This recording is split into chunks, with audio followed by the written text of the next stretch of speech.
I don't cry too much because I know I did my part as a mother. So I'm pretty strong. I miss him. He was my baby. It was nothing he wouldn't do for me or his sisters or the people he loved. If anybody know when he was a baby, I practically raised him as a child. I was 17 years old when I had my baby. I was still at home with my mom. We bumped heads about D because he was her first grandchild. My mom did not want me to discipline him. She did not believe in me beating him. I took D on my hip with me to school. My last 2 years of college, of high school, it was a struggle. I graduated though with my high school diploma. I went to school for my associates. I was studying out for my bachelor's. Overall, D was the perfect son. I can't tell nobody a lie. He gave me hell growing up, but as he got older, he straightened out. He understood it. When he was young, he didn't care. He would fight. He would spit. He would pull out his wee-wee. He would do whatever he could do to piss me off. I'll be riding down the road. By the time we get to Orangeburg and Malibu apartments where my grandma stayed, all his clothes off, they out the window. One shoe gone, one shoe in the car. And anytime I passed McDonald's, he always wanted French fries. He would holler, "Ma, I want a French fry. Ma, I want a French fry." I said, "Boy, I'm not stopping at McDonald's." And D had bad temper tantrums. He went crazy like when he was a kid. And you know, we reflect back on that as he got older, me and him. And I saw a change in him. I won't say it was too late because he did his best. He was coming through school. He was on sports team. He was in everything that any child, you know, would want to do. He made everybody happy. If you ain't like you, he ain't fuck with you. it was that. But he loved on the people that love on him. I don't know what else to say. I don't know. I know some of y'all know my story about the accident. I got that phone call. I was just getting off from work. My phone was dead. I have two phones. My main line was dead. Normally when I go home one way up Chestnut Street. Had I went straight home that day, I would have ran straight into the accident, but I did not. That day I took a detour. And I went to the mall. And while I was in the mall, my other phone kept ringing from my daughter's phone. And I was like, why my kids keep calling me? I'm coming, I'm coming. Normally they call me and be like, "Mom, you coming? You on the way home?" They call me because they know my schedule, they know my routine. So I went to the mall. When I got out of the mall, I answered my phone. It was G. And I was like, "Hello?" He was like, "Where you at?" And I was like, "What's up? What you need?" Because I don't like that. Nobody asks me where I'm at. I hate that. So I was like, "What's up? What you need?" And he was like, "Where you at?"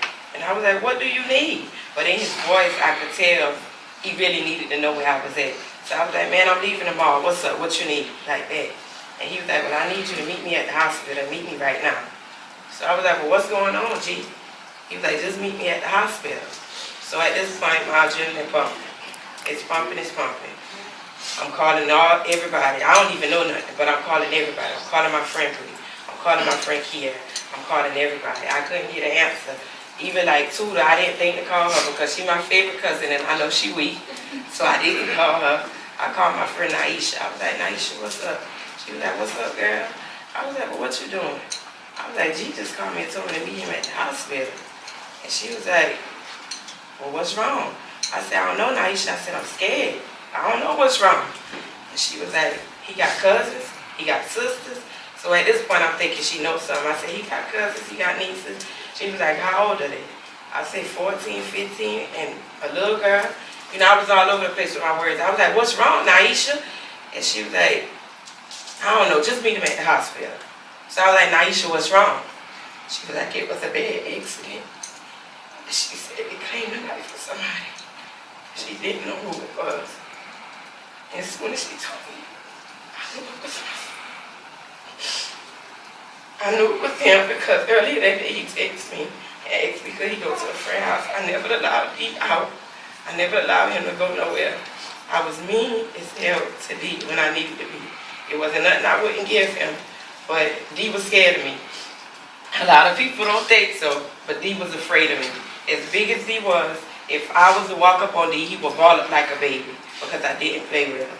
So I knew it was him. I knew something bad had happened. Like I said, I still didn't have details. So I went to the hospital. When I got there, nobody was there. I pulled up, I jumped out my car, and I asked the people that were standing in front of the hospital, what's up, what's going on? They was like, what you mean? I said, they told me to come here, what's up, what's going on? Because I knew them and my son was in whatever they was in together. Nobody knew nothing. All I heard him say was, oh Lord, that was Keona's son.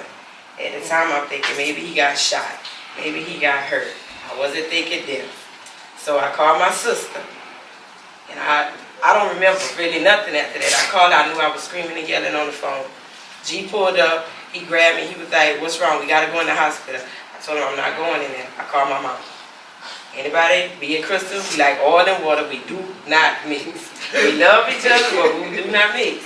So I told her, I was like, Ma, I need you.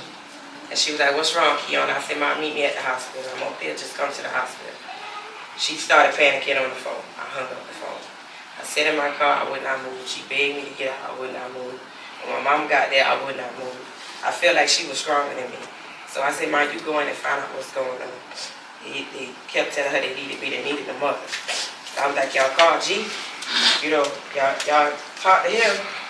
Let him go in. I told her, I said, just try.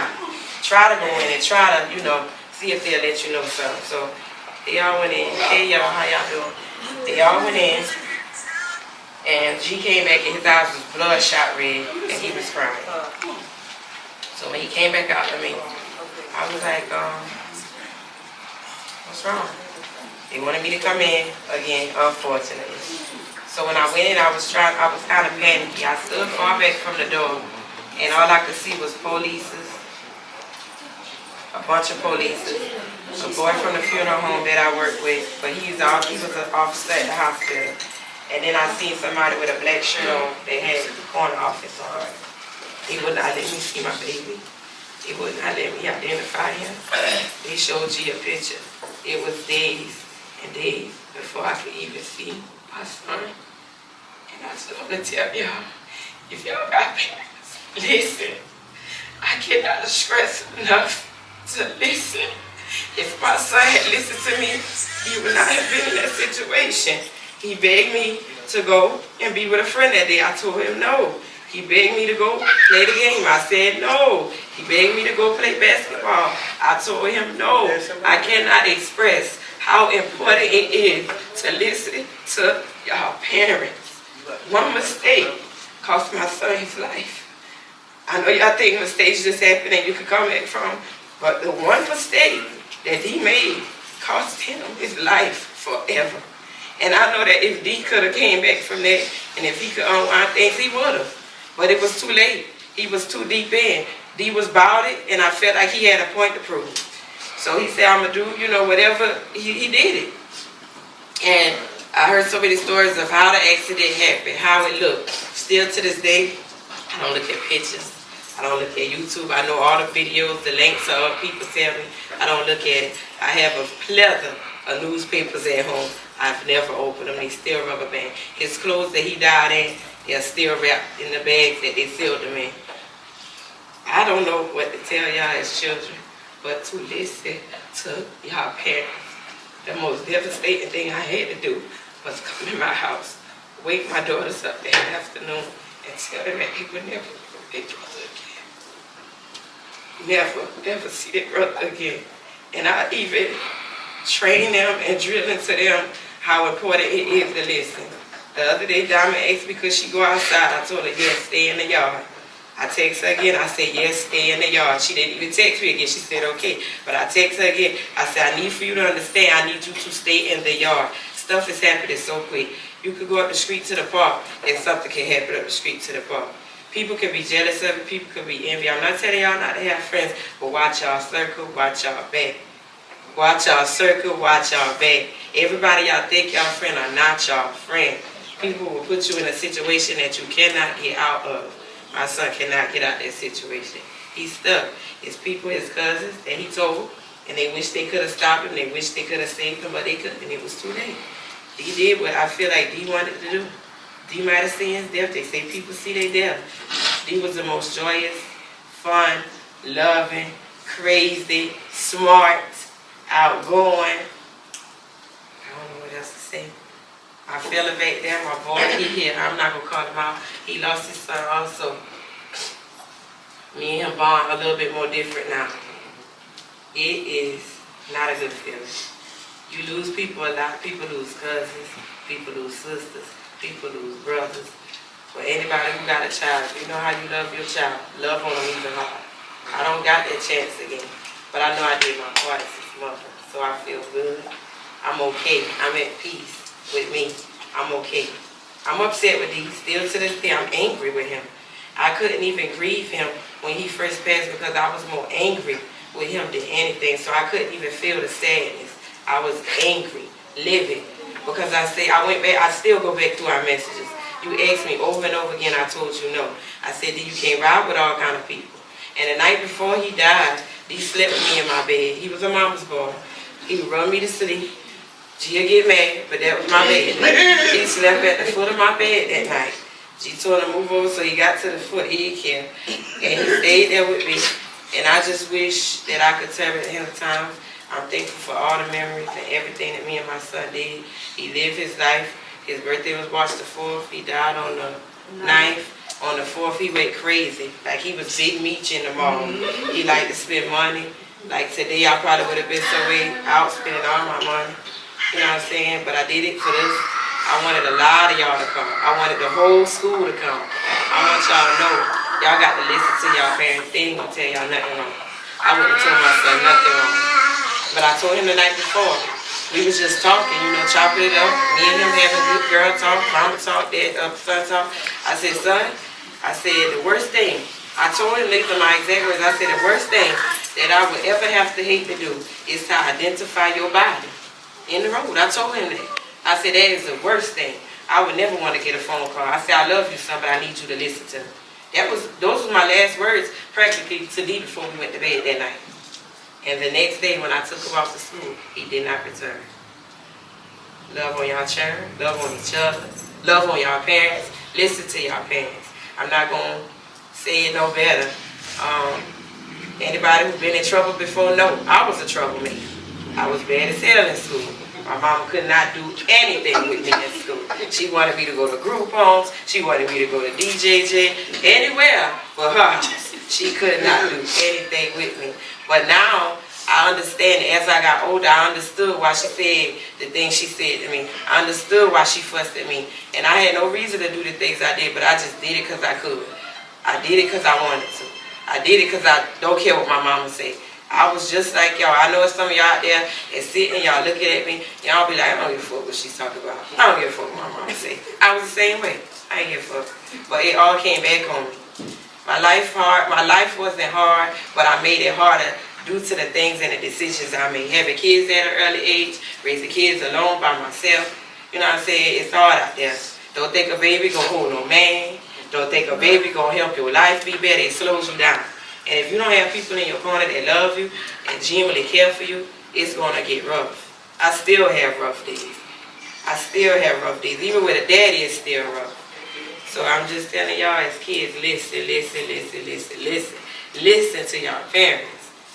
Anybody that I could do anything for, I'm only a phone call away. I know how Dee felt about a lot of y'all. If y'all ever need me, if y'all ever want to talk, if y'all ever want to vent, I appreciate y'all for coming out. The after party is at my house. The block party is at my house. Let's get turned. Let's get lit. Anybody got any questions for me? How about the one that don't get lit?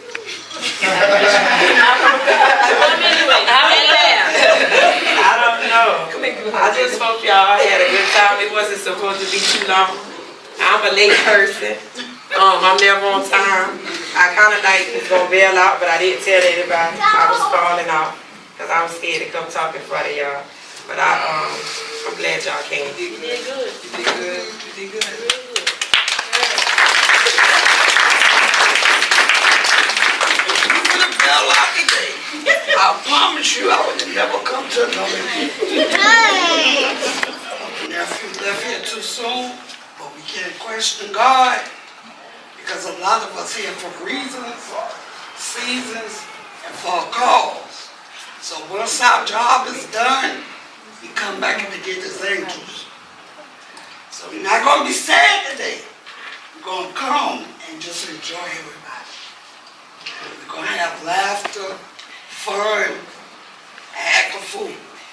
Because my nephew would not want to see nobody sad. Today is his day. And the only thing I'm going to say is I love him, I miss him, but all at the end, only thing I can tell you all is for y'all that's living here on this earth is to enjoy yourself every day you can. Don't worry about nobody else's business. Don't worry about nobody else's problems. Because somebody else's problems, if you start worrying about now, you got a problem. Stress and aggravation will kill you faster than a bullet, cancer, heart attack, and stroke. So all y'all, I love all y'all, I love all y'all, I love you. And happy birthday in heaven. That's all I'm going to say.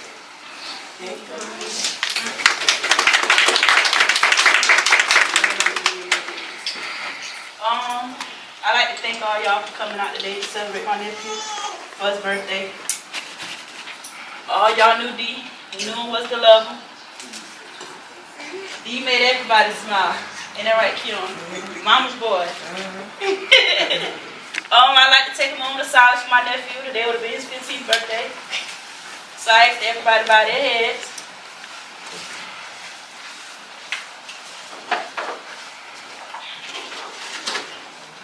Story. So y'all know how the skating ring is in Orangeburg. So one day I'm a different kind of parent. I don't let that girl do too much, but she can get into some stuff. But I'm usually close by. So we go to the skate ring. My daughter wanted to go to the skate ring. Dee is her favorite cousin down here. So I had a new little baby. So I said, not Dee. I said, Young, you can go to the skate ring, but I ain't leaving. I'm going to stay right here because I don't trust these kids out here. So I had my little baby and I was exercising. I had a little stroller going on around the circle. Keep going on around the circle. My little baby want to know what's going on in the little skating ring. You know, the little glass doors is two sides. So I said, I don't know what's going on. I looked. I said, that's Dee. I said, let me go see what's going on. So I went on in there. I said, Dee, what you doing? Man, fuck them people. I said, boy, you better calm down. I'm about to call your mama. He talking about, no, it's them. So he is a woman, a man, and some children. He's standing his ground against them people. So, I don't know what happened. D, all them other ones, JT, y'all know all them, they in the skate ring.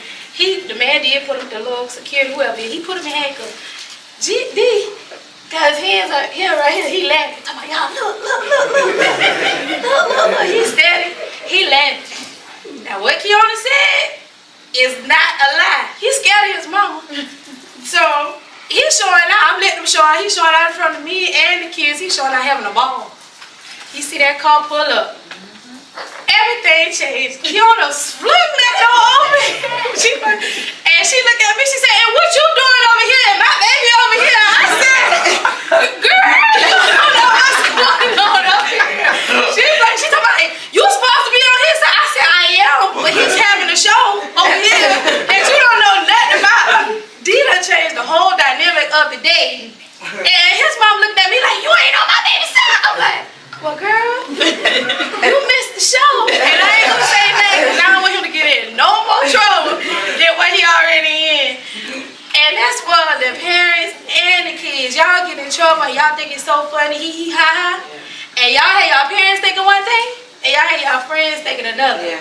And then y'all got the other parents who judging, and they don't know nothing that's going on.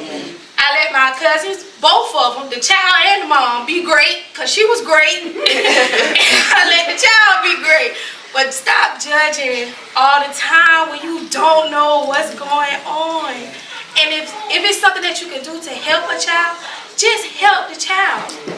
And move on. Sometimes you ain't got to tell the mama, oh, your son was doing da-da-da-da-da-da-da. I have never told Kiyoda that, ever.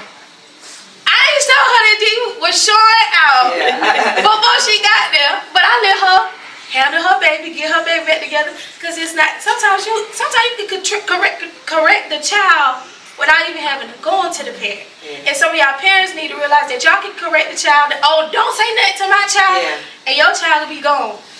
Then what you gonna do? Because you don't want nobody to correct your child. For my children, correct mine. And he wanted to do everything. D was just all in the way. D, if you don't move, I'll cut your ass. Oh man, he stand by Crystal, man. You know how D and Crystal, he right by the grease, because I used to cook elephant there at the fair. D, you gonna burn yourself, baby. Remember, Keon, have him get off the phone. So after when I take them out, you just can't take your hand and make, because the grease still on it and it's gonna burn you. Or he wanna turn them, he wanna scoop them up and all that. I said, dear, if you don't get your so-and-so, I'ma beat your so-and-so. And then, what do you say, Mom? I said, I'ma cut his, that was my baby, but he did listen. But I wanted D. And I over there tell Crystal, and you know what? I'm about to sit down. Because I feel like if I could have had D for a little bit, he still would have been here with us. Because he needed that mean toughness. And y'all wasn't giving him that. And I didn't play with him. I didn't care what it was. I didn't play with it. I didn't care where I see him at. And y'all young kids, that's why some kids need. They need the toughness from their mom and their dad. Y'all got to let them know that y'all the mom and the dad, because if they can say, Mom, I want this, I'm going to do this, I'm going to do that, okay, it's not always okay. Because we got a whole lot of young kids out here now that we need to kind of save. And parents, if we don't get it together, we're going to lose our kids. And we're going to lose them to the street. And when me and Chris was talking about that accident, I wouldn't dream that it was D. And then Junior called me and said, Grandma, Ma, he going. It kills me, it hurts. It hurts yesterday. I got my favorite picture in my living room. With D, D always was precious. He just was a precious little boy. He may have been into a lot of little devilment because sometimes he could have gotten away with that devilment. But I was always Aunt Nat, Auntie. He was always such a sweet, loving young man to me. But, you know, like y'all kids, y'all do y'all little thing, y'all be a little devilish or whatever. But only thing I have to say is I miss him. I just love that little cute face he has. Just love him to death. And he was such a good person to his mom with his little sisters. He helped his mom a whole lot with his little sisters. He was always there for them. And that was a blessing to her. And he was here for a reason. He wasn't here for the long haul. Some of us are here for the long haul. But he was just here to do what he was supposed to have done. And just before he sighed, you know, before he left, everybody saw a change in him. And that was the good part. We saw the change in him. And even though he is gone, but we all was here for a reason. And we don't need to question it. Because even with the accident, he still could have been here.